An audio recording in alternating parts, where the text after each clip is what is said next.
25ಕ್ಕೆ theatre ಅಲ್ಲಿ ಒಂದು cinema ಬಿಡುಗಡೆ ಆಗುತ್ತೆ. ಹೊರಗಡೆ ಒಂದು ಪಡೆ ಯುದ್ಧಕ್ಕೆ ರೆಡಿ ಆಗ್ತಾರೆ. ಇಲ್ಲದೆ ಇದ್ದಾಗ ಅವ್ರ ಬಗ್ಗೆ ಹಾಗೆ ಅವ್ರ ಫ್ಯಾನ್ಸ್ ಬಗ್ಗೆ ವೇದಿಕೆ ಮೇಲೆ ಹೋಗೋದು, ನಿಂತ್ಕೊಂಡು ಮಾತಾಡೋದು, ಅವ್ರು ಇದ್ದಾಗ ಅವ್ರು ಬೆಂಗಳೂರಲ್ಲಿ ಇರ್ತಾರಾ ಇಲ್ವಾ ಅಂತಾನೆ ಗೊತ್ತಾಗಲ್ಲ. ಕಿಚ್ಚ ಮತ್ತು ದಚ್ಚು ಸ್ನೇಹ ಹೇಗಿತ್ತು ಅನ್ನೋದು ನಮ್ಗೆಲ್ರಿಗೂ ಗೊತ್ತು. ಆದರೆ ದಿಢೀರ್ನೆ ಅವ್ರ ಮಧ್ಯೆ ಏನಾಯ್ತು ಎತ್ತ ಏನೂ ಗೊತ್ತಿಲ್ಲ. ಅವರಿಬ್ಬರ ಮಧ್ಯೆ ಒಂದು ವೈಮನಸ್ಸು ಮೂಡುತ್ತೆ. ಸೊ ಅಲ್ಲಿಂದ ಶುರುವಾಗುತ್ತೆ ನೋಡಿ. ಅಲ್ಲಿಂದ ಶುರುವಾಗಿ ಕೊನೆಗೆ ಅದು ಎಲ್ಲಿಗೆ ಬಂದು ನಿಲ್ಲತ್ತೆ ಅಂತ ಹೇಳಿದ್ರೆ, ಫ್ಯಾನ್ಸ್ಗಳ ಮಧ್ಯೆ ಒಂದು ದೊಡ್ಡ ಮಟ್ಟದಲ್ಲಿ ವಾರ್ ನಡೆಯುವ ಮಟ್ಟಕ್ಕೆ, ಒಂದು ರೀತಿ ದುಶ್ಮನಿ ಅನ್ನೋ ರೀತಿಯಲ್ಲಿ ಸನ್ನಿವೇಶ ಸೃಷ್ಟಿಯಾಗುತ್ತೆ. ನಾನು ಯಾವುದೋ ಒಂದು ಶೂಟ್ಗೆ ಬಂದಿದ್ದೆ. ಸೊ ಚಿತ್ರಮಂದಿರಕ್ಕೆ ಬಂದಾಗ ನನಗೆ ಅನೇಕ ವಿಚಾರಗಳು ತಲೆಯಲ್ಲಿ ಓಡೋಕ್ಕೆ ಶುರುವಾಯಿತು. ಈ ಒಂದು ಬೆಳ್ಳಿ ಪರದೆ 70mm ಸ್ಕ್ರೀನ್ನಲ್ಲಿ ಸಿನಿಮಾ ನೋಡುವಾಗ, ದೃಶ್ಯ ವೈಭವವನ್ನು ನಾವು ನೋಡುವಾಗ ಸಂಭ್ರಮಿಸ್ತೀವಿ. ಆ ನಾಯಕನ ಎಂಟ್ರಿ ನೋಡಿದಾಗ ಅಥವಾ ನಾಯಕನ ಪಾತ್ರಗಳನ್ನು ನೋಡಿದಾಗ, ಕಥೆಯನ್ನು ನೋಡಿದಾಗ ಎಲ್ಲೋ ಒಂದು ಕಡೆ ನಮ್ಮ ಜೀವನದ ಜೊತೆ ನಾವು ರಿಲೇಟ್ ಮಾಡ್ಕೊಳ್ತೀವಿ, ನಮ್ಮ ಲೈಫ್ ಜೊತೆ ಕನೆಕ್ಟ್ ಮಾಡ್ಕೊಳ್ತೀವಿ. ಸಿನಿಮಾ ಅಂದಾಗ ನಮ್ಮ ಜೀವನದ ಒಂದು ಪ್ರತಿಬಿಂಬ. ಚಿತ್ರರಂಗ ಒಗ್ಗಟ್ಟಾಗಿರಬೇಕು, ಕಲಾವಿದರೆಲ್ಲ ಒಗ್ಗಟ್ಟಾಗಿರಬೇಕು. ಚಿತ್ರರಂಗ ಅಂದರೆ ಒಂದು ಕುಟುಂಬ. ಡಾಕ್ಟರ್ ರಾಜ್ಕುಮಾರ್ ಅವರು ಇದ್ದ ಕಾಲದಿಂದಲೂ ಕೂಡ ಕನ್ನಡ ಚಿತ್ರರಂಗ ಅಂದರೆ ಒಂದು ಕುಟುಂಬ ಅನ್ನೋ ರೀತಿಯಲ್ಲಿತ್ತು. ಎಲ್ಲರೂ ಒಟ್ಟಾಗಿ ಸೇರುವಂತಹ, ನಾವೆಲ್ಲರೂ ಒಂದೇ ಅನ್ನುವಂತಹ ಭಾವನೆ ಇತ್ತು. ಆದರೆ ಇತ್ತೀಚಿನ ದಿನಗಳಲ್ಲಿ ಅದ್ಯಾಕೋ ಕನ್ನಡ ಚಿತ್ರರಂಗಕ್ಕೆ ಒಂದು ರೀತಿ ಏನೋ ಬಂದು ಗರಬಡದಂತಹ ಪರಿಸ್ಥಿತಿ. ಕಲಾವಿದರ ಮಧ್ಯೆಯೇ ಒಂದು ರೀತಿಯ ಮನಸ್ತಾಪ. ಆ ಕಲಾವಿದರನ್ನ ಫಾಲೋ ಮಾಡುವಂತಹ, ಹಿಂಬಾಲಿಸುವಂತಹ ಅಭಿಮಾನಿಗಳ ನಡುವೆ ಒಂದು ಕಂದಕ, ಒಬ್ಬರನ್ನೊಬ್ಬರು ಟೀಕೆ ಮಾಡ್ತಕ್ಕಂಥದ್ದು, ಇದನ್ನು ನಿರಂತರವಾಗಿ ನೋಡ್ತಾ ಇದ್ದೀವಿ. ನಾನು ಈ ವಿಷಯವನ್ನು ಹೇಳೋದಕ್ಕೆ ಕಾರಣ ಈಗ ನಡೀತಾ ಇರುವಂತಹ ಬೆಳವಣಿಗೆ. ಎಸ್, ನಿಮ್ಗೆಲ್ಲರಿಗೂ ಗೊತ್ತು, ಕಿಚ್ಚ ಮತ್ತು ದಚ್ಚು ಬಹಳ ಸುದ್ದಿಯಲ್ಲಿರುವಂತಹ ವಿಚಾರ. ಕಳೆದ 3-4 ದಿನಗಳಿಂದಲೂ ಕೂಡ ಸೋಷಿಯಲ್ ಮೀಡಿಯಾದಲ್ಲಿ ಎಲ್ಲಿ ತೆಗೆದ್ರೂ ಕೂಡ ದರ್ಶನ್ ಅಭಿಮಾನಿಗಳಿಗೆ, ಸುದೀಪ್ ಅಭಿಮಾನಿಗಳು ಏನೋ ಕೌಂಟ್ರ್ ಕೊಟ್ರಂತೆ, ಸುದೀಪ್ ಅವರ ಅಭಿಮಾನಿಗಳಿಗೆ ದರ್ಶನ್ ಅವರ ಅಭಿಮಾನಿಗಳು ಏನೋ ಕೌಂಟ್ರ್ ಕೊಟ್ರಂತೆ. ಯಾಕೆ ಈ ರೀತಿ ಆಗ್ತಿದೆ? ಡೆವಿಲ್ ಸಿನಿಮಾ ಬಂದ ಕ್ಷಣದಿಂದ ಡಿಸೆಂಬರ್ 11ನೇ ತಾರೀಕಿನ ನಂತರ ಆದಂತಹ ಬೆಳವಣಿಗೆಗಳನ್ನು ನೋಡಿದಾಗ ಇತ್ತೀಚಿನ 2 ವಿಚಾರಗಳು. ಒಂದು, ವಿಜಯಲಕ್ಷ್ಮಿ ಅವರು ಮಂಡ್ಯದಲ್ಲಿ ಒಂದು ಕಾರ್ಯಕ್ರಮಕ್ಕೆ ಹೋದಾಗ, ಡೆವಿಲ್ ಸಿನಿಮಾದ ಕಾರ್ಯಕ್ರಮಕ್ಕೆ ಹೋದಾಗ ಅಲ್ಲಿ ಒಂದು ಹೇಳಿಕೆಯನ್ನು ಕೊಡ್ತಾರೆ. ದರ್ಶನ್ ಅವರು ಹೊರಗಡೆ ಇದ್ದಾಗ ಎಲ್ಲರೂ ಸೈಲೆಂಟ್ ಆಗಿರ್ತಾರೆ, ಅವರು ಒಳಗಡೆ ಹೋದಾಗ ಮಾತನಾಡ್ತಾರೆ ಅನ್ನುವಂತಹ ರೀತಿಯಲ್ಲಿ ಒಂದು ಹೇಳಿಕೆಯನ್ನು ಕೊಡ್ತಾರೆ. ಹುಬ್ಬಳ್ಳಿಯಲ್ಲಿ ಮಾರ್ಕ್ ಸಿನಿಮಾದ ಪ್ರೀ ರಿಲೀಸ್ ಇವೆಂಟ್ನಲ್ಲಿ ಸುದೀಪ್ ಅವರು ಒಂದು ಹೇಳಿಕೆಯನ್ನು ಕೊಡ್ತಾರೆ, ಆಲ್ ಸೆಟ್ ಟು ಗೋ, ಹೊರಗಡೆ ಒಂದು ಸೇನೆ ಯುದ್ಧಕ್ಕೆ ರೆಡಿಯಾಗಿದೆ ಅಂತ. ಈ 2 ಹೇಳಿಕೆಗಳನ್ನು ಇಟ್ಕೊಂಡು ಮತ್ತೊಂದಷ್ಟು ಚರ್ಚೆಗಳು ನಡೀತಾ ಇದೆ. ಅದಕ್ಕೆ ಒಬ್ಬೊಬ್ಬರು ಒಂದೊಂದು ರೀತಿಯಲ್ಲಿ ಹೇಳಿಕೆಯನ್ನು ಸಮರ್ಥಿಸಿಕೊಳ್ಳುವಂತಹ ಪ್ರಯತ್ನವನ್ನು ಮಾಡ್ತಾ ಇದ್ದಾರೆ. ಒಂದು ಕಡೆ ಸುದೀಪ್ ಅವರ ಆಪ್ತ ಚಂದ್ರಚೂಡ್ ಚಕ್ರವರ್ತಿ ಅವರು ಕುಂಬಳಕಾಯಿ ಕಳ್ಳ ಅಂದರೆ ಹೆಗಲು ಮುಟ್ಟು ನೋಡ್ಕೊಳ್ಳೋದು ಯಾಕೆ ಅನ್ನುವಂತಹ ಒಂದು ಮಾತನ್ನು ಹೇಳ್ತಾರೆ. ಮತ್ತೊಂದು ಕಡೆ ರಾಜುಗೌಡ ಅವರು ಸುದೀಪ್ ಅವರು ಹೇಳಿರೋದು ವಿಜಯಲಕ್ಷ್ಮಿ ಅವರಿಗೆ ಅಲ್ಲ ಅನ್ನುವಂತಹ ಹೇಳಿಕೆಯನ್ನು ಕೊಡ್ತಾರೆ. ಮತ್ತೊಂದು ಕಡೆ ಸ್ವತಃ ಸುದೀಪ್ ಅವರೇ ಕ್ಲಾರಿಟಿ ಕೊಡ್ತಾರೆ, ವಿಜಯಲಕ್ಷ್ಮಿ ಅವರು ನನ್ನ ಬಗ್ಗೆ ಹೇಳಿದ್ದಾರೆ ಅಂತ ನನಗೇನು ಅನಿಸಲ್ಲ, ಅವರು ನನ್ನ ಹೆಸರನ್ನು ಹೇಳಿಲ್ಲ, ಅವರು ನನ್ನ ಹೆಸರನ್ನು ಹೇಳಿದರೆ ನಾನು ಅದಕ್ಕೆ ಉತ್ತರವನ್ನು ಕೊಡ್ತೀನಿ ಅಂತ ಹೇಳ್ತಾರೆ. ಇಲ್ಲಿ ಏನಾಗ್ತಿದೆ ನನಗೆ ಒಂದು ಅನಿಸುತ್ತೆ, ಸುದೀಪ್ ಅವರನ್ನ ಮತ್ತು ದರ್ಶನ್ ಅವರನ್ನ ಬಹಳ ಹತ್ತಿರದಿಂದ ನಾವೆಲ್ಲ ನೋಡಿದ್ದೀವಿ. ಅಂದರೆ ಇಬ್ಬರೂ ಕೂಡ ಹೆಚ್ಚು ಕಮ್ಮಿ ನಾಯಕರಾದಂತಹ ಸಂದರ್ಭ ಇತ್ತಲ್ಲ, ಅದು ಒಂದೇ ಸಂದರ್ಭ. ಹೆಚ್ಚು ಕಮ್ಮಿ 2001ನೇ ಇಸ್ವಿಯಲ್ಲಿ ಇಬ್ಬರೂ ಕೂಡ ಚಿತ್ರರಂಗಕ್ಕೆ ನಾಯಕ ನಟರಾಗಿ ಎಂಟ್ರಿ ಕೊಡ್ತಾರೆ.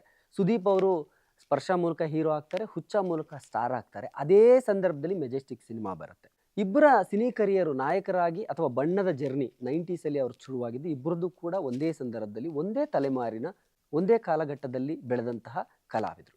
ಒಂದು ಕಾಲಕ್ಕೆ ನನಗೆ ಇನ್ನೂ ನೆನಪಿದೆ, ಸುದೀಪ್ ಅವರ ಸಿನಿಮಾ, ದರ್ಶನ್ ಅವರ ಸಿನಿಮಾ ಒಂದೇ ದಿನ ಬಂದಂತಹ ಕಾಲ 2003-4 ಆ ಸಂದರ್ಭದಲ್ಲಿ ಇವರಿಬ್ಬರ ನಡುವೆ ಒಂದು ರೀತಿ ರೈವಲ್ರಿ ಅನ್ನುವಂತಹ ರೀತಿ, ಫ್ಯಾನ್ಸ್ ಮಧ್ಯೆ ರೈವಲ್ರಿ ಅನ್ನೋ ರೀತಿಯಲ್ಲಿ ಇತ್ತು. ಆದರೆ 2010-11ರ ನಂತರ ಆ ಸನ್ನಿವೇಶ ಬದಲಾಯಿತು. ದರ್ಶನ್ ಅವರು ವೈಯಕ್ತಿಕ ಬದುಕಿನಲ್ಲಿ ಏನೋ ಒಂದು ಘಟನೆಯನ್ನು ಎದುರಿಸಿ ಜೈಲಿಗೆ ಹೋಗಿ ಬಂದಂತಹ ಸಂದರ್ಭದಲ್ಲಿ ಸಾರಥಿ ಸಿನಿಮಾ ರಿಲೀಸ್ ಆಗುತ್ತೆ. ಅದಾದ ನಂತರ ಸನ್ನಿವೇಶ ಬದಲಾಗತ್ತೆ. ಸುದೀಪ್ ಮತ್ತು ದರ್ಶನ್ ಅವರ ಮಧ್ಯೆ ಒಂದು ಆತ್ಮೀಯತೆ ಬೆಳೆಯುತ್ತೆ. ಯಾವ ಮಟ್ಟಕ್ಕೆ ಅಂತ ಹೇಳಿದರೆ, ಅವರಿಬ್ಬರು ಕುಚಿಕು ಗೆಳೆಯರು ಅನ್ನೋ ರೀತಿಯಲ್ಲಿ ನಾವೆಲ್ಲರೂ ಕೂಡ ನೋಡಿದ್ವಿ. ಸೊ ಕನ್ನಡ ಚಿತ್ರರಂಗದಲ್ಲಿ ಒಂದು ರೈವಲ್ರಿ ಕೊನೆ ಆಯ್ತಲ್ಲ, ಒಂದು ದುಶ್ಮನಿ ಕೊನೆ ಆಯ್ತಲ್ಲ, ಇಂತಹ ಇಬ್ಬರು ದೊಡ್ಡ ನಟರು ಸ್ನೇಹಿತರಾಗಿ ಬಂದರು, ಅಭಿಮಾನಿಗಳು ಒಂದಾದರು, ಒಂದು ಒಳ್ಳೆಯ ವಾತಾವರಣ ನಿರ್ಮಾಣ ಆಗುತ್ತೆ ಚಿತ್ರರಂಗದಲ್ಲಿ, ಎಲ್ಲರೂ ಒಗ್ಗಟ್ಟಾಗಿರ್ತಾರೆ ಅನ್ನುವಂಥ ರೀತಿ. ಆದರೆ ಅದೇನಾಯಿತೋ 4-5 ವರ್ಷಗಳಲ್ಲಿ ಅವರಿಬ್ಬರ ಸ್ನೇಹ ಕಿತ್ತೋಯ್ತು. ಅವರಿಬ್ಬರು ದೂರ ಆಗ್ತಾರೆ.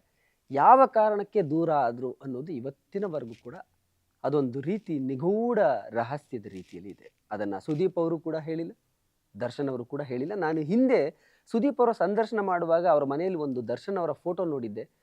ಆ ಫೋಟೋವನ್ನು ತೋರಿಸಿ ಅವರಿಗೆ ಅದ್ರ ಬಗ್ಗೆ ಕೇಳಿದಾಗ ನಮ್ಮಿಬ್ಬರ ಸ್ನೇಹ ಕಟ್ಟಾಗಿರ್ಬೋದು ಅಥವಾ ನಾವಿಬ್ಬರು ದೂರ ಆಗಿರ್ಬೋದು, ಅದ್ರ ನನ್ನ ಮನಸ್ಸಿನಿಂದ ದರ್ಶನ್ ಯಾವತ್ತೂ ದೂರ ಆಗಿಲ್ಲ ಅನ್ನುವಂತಹ ಮಾತನ್ನು ಹೇಳ್ತಾರೆ. ಯಾಕೆ ದೂರ ಆದ್ರಿ ಅದಕ್ಕೆ ಉತ್ತರ ಅವರು ಕೊಡಲಿಲ್ಲ.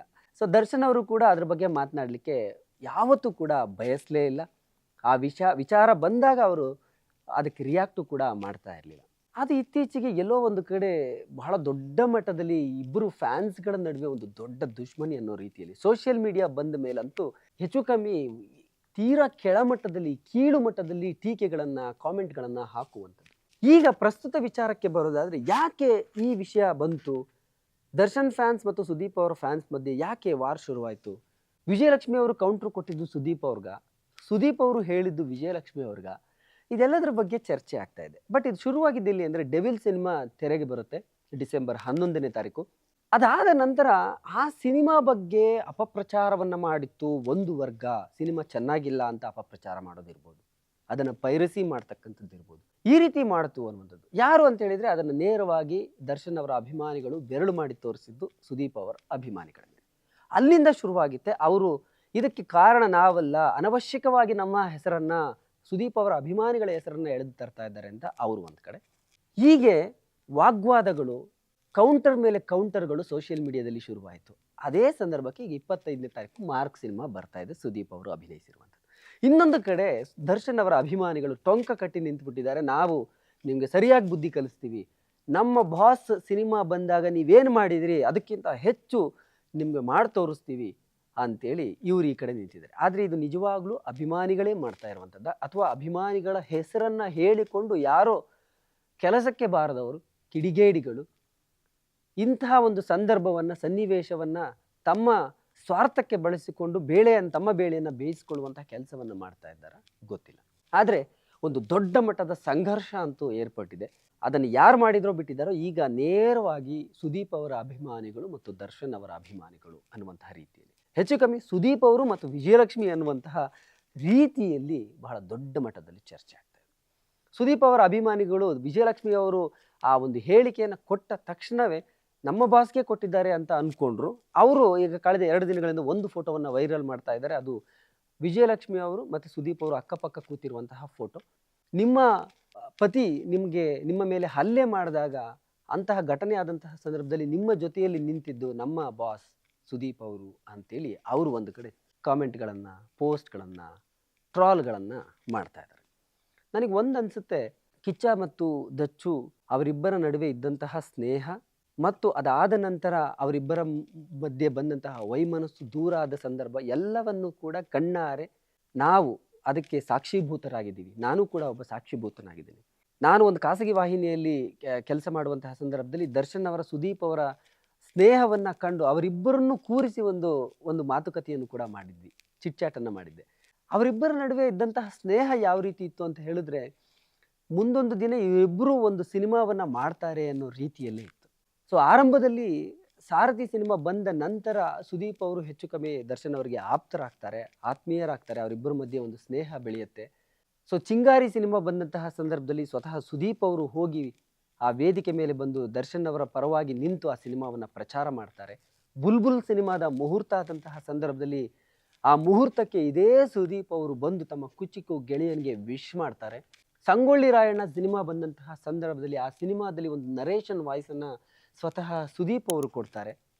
ಅವರ ಆತ್ಮೀಯರನ್ನು ಹಲವರನ್ನು ಮಾತನಾಡಿಸುವಂತಹ ಸಂದರ್ಭದಲ್ಲಿ ಅವರಿಬ್ಬರ ನಡುವೆ ಇದ್ದಂತಹ ಗಾಢವಾದಂತಹ ಸ್ನೇಹದ ಬಗ್ಗೆ, ಗೆಳೆತನದ ಬಗ್ಗೆ, ಒಬ್ಬರನ್ನೊಬ್ಬರು ಮೆಚ್ಚಿಕೊಳ್ತಾ ಇದ್ದಂತಹ ರೀತಿ, ಸುದೀಪ್ ಅವರ ಸಿನಿಮಾ ನೋಡಿ ದರ್ಶನ್ ಅವರು ಮಾತನಾಡ್ತಾ ಇದ್ದಂತಹ ರೀತಿ, ದರ್ಶನ್ ಅವರ ಸಿನಿಮಾ ನೋಡಿ ಸುದೀಪ್ ಅವರು ಮಾತನಾಡ್ತಾ ಇದ್ದಂತಹ ರೀತಿ, ಒಬ್ಬರನ್ನೊಬ್ಬರು ಅಪ್ರಿಷಿಯೇಟ್ ಮಾಡ್ತಾ ಇದ್ದಂತಹ ರೀತಿ, ತಪ್ಪುಗಳನ್ನು ಒಬ್ಬರೊಬ್ಬರು ಹೇಳ್ಕೊಳ್ತಾ ಇದ್ದಂತಹ ರೀತಿ, ಇದೆಲ್ಲದರ ಬಗ್ಗೆ ಕೇಳಿದಾಗ ಎಂತಹ ಸ್ನೇಹಪ್ಪ ಇದು ಅಂತ ಅನಿಸ್ತಾ ಇತ್ತು.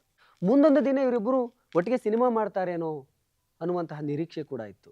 ಅಂಬರೀಷ್ ಅವರ ಜನ್ಮದಿನದ ಸಂದರ್ಭ ಬಹಳ ದೊಡ್ಡ ಮಟ್ಟದಲ್ಲಿ ಒಂದು ಕಾರ್ಯಕ್ರಮ ಆಗುತ್ತೆ. ರಜನಿಕಾಂತ್ ಅವರು, ಮೋಹನ್ ಬಾಬು ಅವರು, ಶತ್ರುಘ್ನ ಸಿನ್ಹಾ ಅವರು, ಅವರೆಲ್ಲರೂ ಕೂಡ ಆ ಕಾರ್ಯಕ್ರಮಕ್ಕೆ ಬರ್ತಾರೆ. ಆ ಒಂದು ಅದ್ದೂರಿ ಕಾರ್ಯಕ್ರಮ, ಆ ಒಂದು ವೇದಿಕೆಯ ಮೇಲೆ ಇಡೀ ಕನ್ನಡ ಚಿತ್ರರಂಗ, ಬಹುಶಃ ಡಾಕ್ಟರ್ ರಾಜ್ಕುಮಾರ್ ಅವರನ್ನ ಇದ್ದಂತಹ ಸಂದರ್ಭದಲ್ಲಿ ಆಗ್ತಾ ಇದ್ದಂತಹ ಕಾರ್ಯಕ್ರಮದಲ್ಲಿ ಇಡೀ ಚಿತ್ರರಂಗ ಹೇಗೆ ಸೇರ್ತಾ ಇತ್ತು, ಅದಾದ ನಂತರ ಆ ಅಂಬರೀಷ್ ಅವರ ಹುಟ್ಟುಹಬ್ಬದ ಸಂದರ್ಭದಲ್ಲಿ ಇಡೀ ಚಿತ್ರರಂಗ ಸೇರಿ ಸಂಭ್ರಮಿಸಿತ್ತು. ಎಲ್ಲ ದೊಡ್ಡ ದೊಡ್ಡ ಸ್ಟಾರ್ಗಳು ವೇದಿಕೆಯ ಮೇಲೆ ಅಂಬರೀಷ್ ಅವರ ಹಾಡುಗಳಿಗೆ ಹೆಜ್ಜೆಯನ್ನು ಹಾಕಿದ್ರು.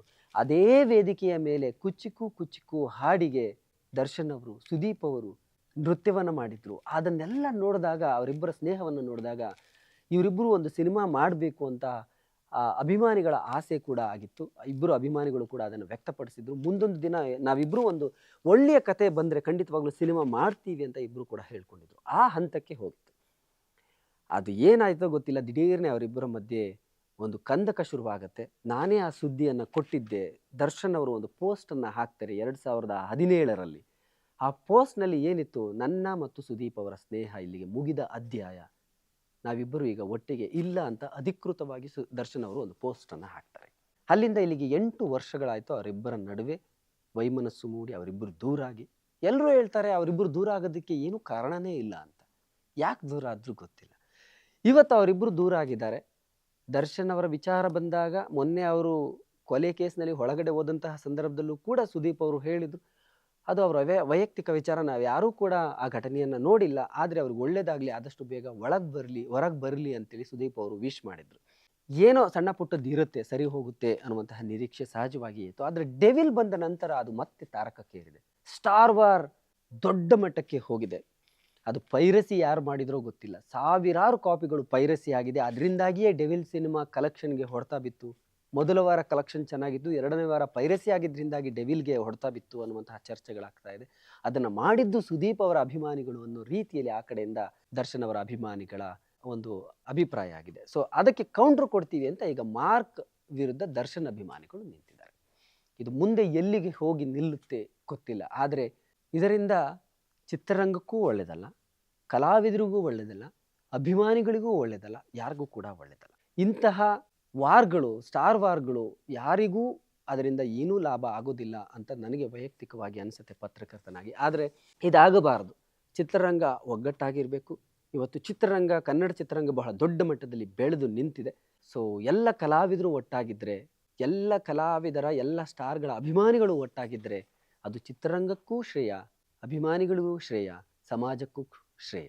ಅದು ಎಲ್ಲರಿಗೂ ಕೂಡ ಒಳ್ಳೆಯದಾಗುತ್ತೆ ಅಂತ ನಾನು ಒಬ್ಬ ಪತ್ರಕರ್ತನಾಗಿ, ಒಬ್ಬ ಕನ್ನಡ ಸಿನಿಮಾ ಪ್ರೇಮಿಯಾಗಿ, ನಾನೊಬ್ಬ ಕನ್ನಡಿಗನಾಗಿ ಅದನ್ನು ಬಯಸ್ತೀನಿ. ಸೊ ಕಿಚ್ಚ ಮತ್ತು ದಚ್ಚು ಅವರ ಸ್ನೇಹ ಮುಂದೆ ಸರಿ ಹೋಗುತ್ತೋ, ಅವರಿಬ್ಬರ ಮಧ್ಯೆ ಇರುವಂತಹ ವೈಮನಸ್ಸು ಕೊನೆಯಾಗುತ್ತೋ ಇಲ್ವೋ ನಮ್ಗೆ ಗೊತ್ತಿಲ್ಲ. ಅದು ಆಗಲಿ ಅನ್ನೋದೇ ನಮ್ಮ ಎಲ್ಲರ ಅಭಿಪ್ರಾಯವೂ ಕೂಡ ಅದೇ. ಅವರಿಬ್ಬರು ಒಂದಾಗಲಿ, ಒಳ್ಳೆಯದಾಗಲಿ, ಚಿತ್ರರಂಗಕ್ಕೂ ಕೂಡ ಒಳ್ಳೆಯದಾಗಲಿ. ಅಭಿಮಾನಿಗಳು ಇಂತಹ ಸ್ಟಾರ್ ವಾರ್ಗಳನ್ನು ನಿಲ್ಲಿಸಲಿ. ಕನ್ನಡ ಚಿತ್ರರಂಗ ಈಗ ವಿಜೃಂಭಿಸ್ತಾ ಇದೆ, ಹೊಳಿತಾ ಇದೆ. ಇಡೀ ದೇಶ, ಜಗತ್ತು ಕನ್ನಡ ಚಿತ್ರರಂಗದ ಕಡೆ ನೋಡ್ತಾ ಇದೆ. ನಮ್ಮ ಕನ್ನಡ ಸಿನಿಮಾ ಕಂಟೆಂಟ್ಗಳ ಬಗ್ಗೆ ಮಾತಾಡ್ತಾ ಇದೆ. ನಮ್ಮಲ್ಲೂ ಒಳ್ಳೊಳ್ಳೆ ಸಿನಿಮಾಗಳು ಬರ್ತಾ ಇದೆ. ಸೊ ಅದನ್ನೆಲ್ಲವನ್ನು ಕೂಡ ನೋಡಿ ಮೆಚ್ಕೊಳ್ತಾ ಇದ್ದಾರೆ. ಎಲ್ಲರೂ ಒಟ್ಟಾಗಿರಲಿ ಅಂತ ನಾವು ಬಯಸೋಣ. ಡೆವಿಲ್ ಸಿನಿಮಾ ಕೂಡ ಚೆನ್ನಾಗಿತ್ತು. ಸೊ 2ನೇ ವಾರದಲ್ಲಿ ಪಿಕಪ್ ಆಗಿದೆ ಕಲೆಕ್ಷನ್ನಲ್ಲಿ ಅನ್ನುವಂತಹ ಅಭಿಪ್ರಾಯ ಕೇಳಿ ಬರ್ತಾ ಇದೆ. ನನಗೆ ಅದು ಕೇಳಿ ಖುಷಿ ಆಯಿತು. ಸೊ ಈ ವಾರ 2 ಸಿನಿಮಾ ಬರ್ತಾ ಇದೆ. ಒಂದು ಮಾರ್ಕ್ ಬರ್ತಾ ಇದೆ, 45 ಸಿನಿಮಾ ಬರ್ತಾ ಇದೆ. ಆ ಸಿನಿಮಾನೂ ಕೂಡ ಅವರ ಅಭಿಮಾನಿಗಳು, ಇವರ ಅಭಿಮಾನಿಗಳು ಅಂತಲ್ಲ, ಎಲ್ಲರ ಅಭಿಮಾನಿಗಳು, ಕನ್ನಡದ ಅಭಿಮಾನಿಗಳು, ಕನ್ನಡ ಸಿನಿಮಾ ಅಭಿಮಾನಿಗಳು ಎಲ್ಲ ಕನ್ನಡ ಸಿನಿಮಾಗಳನ್ನು ನೋಡಿ ಮೆಚ್ಕೊಳ್ಳಿ. ಎಲ್ಲ ಸಿನಿಮಾಗಳನ್ನು ಎಲ್ಲರೂ ಮೆಚ್ಕೊಳ್ಳಿ. ಎಲ್ಲ ಸಿನಿಮಾಗಳಿಗೂ ಎಲ್ಲ ಅಭಿಮಾನಿಗಳು ಬರಲಿ ಅಂತ ನಾವು ಬಯಸೋಣ. ಸೊ ಈ ಒಂದು ಸ್ಟಾರ್ ವಾರ್ ಇಲ್ಲಿಗೆ ಕೊನೆಯಾಗಲಿ. ಇದು ಯಾವ ಕಾರಣಕ್ಕಾಗಿದೆಯೋ ಅದು ಅಲ್ಲಿಗೆ ಎಂಡ್ ಆಗಲಿ ಅಂತ ನಾವೆಲ್ಲರೂ ಬಯಸೋಣ. ಹಾಯ್ ಎಲ್ರಿಗೂ ನಮಸ್ಕಾರ, ನಾನು ನಿಮ್ಮ ಅನುಷಾ ರೈ. ಸೊ ಇಲ್ಲಿ ನೋಡಿ, ಡೈಲಿ ಮಾಧ್ಯಮ ಈ ಒಂದು ಚಾನಲ್ನಲ್ಲಿ ನಿಮಗೆ ಎಂಟರ್ಟೈನ್ಮೆಂಟ್ ಎಲ್ಲ ವಿಷಯಗಳು ಸಿಗುತ್ತೆ. ಅದ್ರ ಜೊತೆಗೆ ನಿಮಗೆ ಗೊತ್ತಿಲ್ಲದೆ ಇರೋವಂಥ ಹೊಸ ಮಾಹಿತಿಗಳನ್ನು ಕೂಡ ಅವರು ಈ ಚಾನಲ್ನಲ್ಲಿ ಕೊಡ್ತಾ ಹೋಗ್ತಾರೆ. ನಿಮಗೆ ರಂಜಿಸೋದಕ್ಕೆ ಯಾವುದೇ ವಿಷಯದಲ್ಲೂ ಮೋಸ ಆಗಲ್ಲ. ದಯವಿಟ್ಟು ಡೈಲಿ ಮಾಧ್ಯಮ ಯೂಟ್ಯೂಬ್ ಚಾನಲ್ನ ಸಬ್ಸ್ಕ್ರೈಬ್ ಮಾಡಿ, ಸಪೋರ್ಟ್ ಮಾಡಿ ಅಂತ ನಾನು ಈ ಮೂಲಕ ಕೇಳ್ಕೊಳ್ತೀನಿ.